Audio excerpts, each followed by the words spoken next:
Assalamu alaikum wa rahmatullahi wa barakatuh. I'm AbdulBasith, Imam of Newcastle Central Mosque. I'm making this important announcement regarding the closure of the masjid due to the spread of coronavirus. Last few weeks, I was heavily involved in many discussions with scholars, Imams, and also NHS frontline professionals. Based on that discussion, the committee has taken the decision to close the masjid from today. And this decision was not easy to make. It was really hard to take this decision. And the sunnah of the Prophet Muhammad sallallahu alaihi wasallam has guided us to take this decision. As a general rule in Islam, that we are not allowed to put ourselves in danger and destruction, and we are not allowed to harm ourselves and others. Therefore, we have taken this decision to minimize the harm to the musallis of the masjid. And at the time of the Prophet ﷺ, for minor reasons, people were allowed to perform the salat in their home. Not only allowed, but they have been ordered and commanded to perform the salat at home.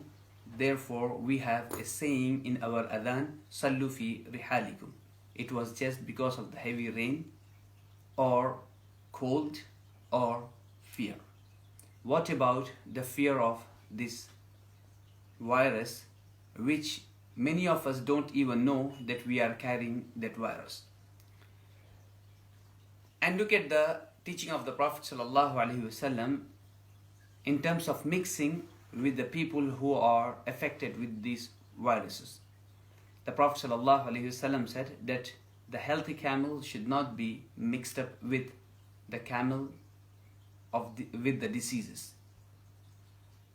And also the Prophet ﷺ physically did not meet the person who came to do the bay'ah and he had juzam with him, leprosy.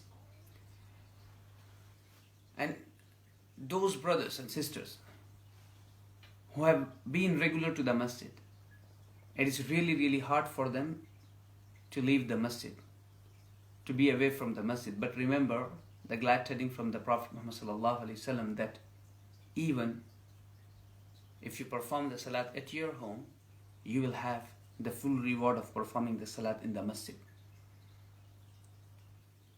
The way of doing this is that you give adhan in the masjid, in the house, and you pray with your family. Inshallah, you'll have the reward.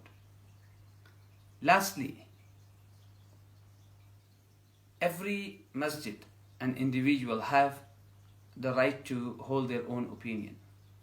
As the Imam of the masjid and the responsible people of the masjid, we think that it is our duty to minimize the harm to our community for their betterment. And this is what we have understood from the teachings of Islam.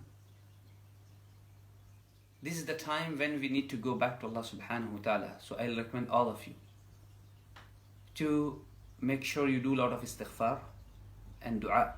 Dua for those brothers and sisters who are affected. So far, out of 10 people who died in UK, 4 of them were Muslim. May Allah subhanahu wa ta'ala forgive them and give them highest place in Jannatul Firdaus al-A'la. And Allah subhanahu wa ta'ala give patience to the family members and give tawfiq for all of us to understand this issue and the seriousness of this issue and act as per the teaching of the Prophet Muhammad sallallahu alaihi wasallam. Jazakumullah khairan for listening.